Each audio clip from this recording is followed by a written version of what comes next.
Hi friends, இன்றைக்கி 2 different ஸ்டைலில் ராகி சேமியா எப்படி பண்ணலான்னு பார்க்கலாம். காரமாக ஒன்று ப்ளஸ் இனிப்பாக ஒன்று. இன்றைக்கி நான் அணில் ராகி சேமியா எடுத்திருக்கேன். அந்த சேமியா ஒரு பாத்திரத்தில் போட்டுட்டு 3 டம்ளர் தண்ணி ஊற்றி ஒரு பிஞ்ச் சால்ட்டு போட்டுட்டு 3 நிமிஷம் ஊற வச்சுருவோம். 3 நிமிஷத்துக்கு அப்புறம் எக்ஸஸாக இருக்கக்கூடிய வாட்டரெல்லாம் புழிஞ்சிட்டு ஒரு இட்லி பாத்திரத்தில் போட்டு வச்சுக்கணும்.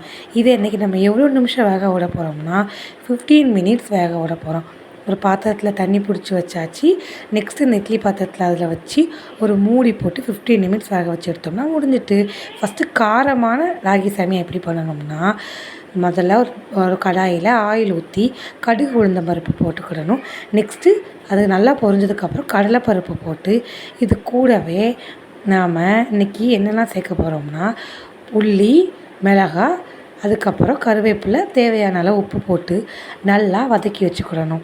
இது எந்த அளவுக்கு வதக்கணும்னா நல்லா உள்ளி செவக்கணும், பொன்னிறம் ஆகிற வரைக்கும் வதக்கிட்டு நம்ம ரெடி பண்ணி வச்சுருக்க சேமியாவில் பாதி போட்டு நல்லா கிண்டணும். கிண்டி முடிச்சதுக்கப்புறம் கொஞ்சமாக தேங்காய் துருவல் போட்டு ரெடி பண்ணோம்னா நம்மளுடைய காரமான ராகி சேமியா ரெடி.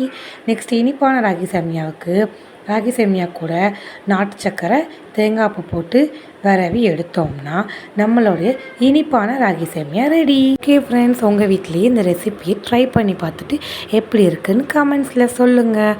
ஓகே, பாய்.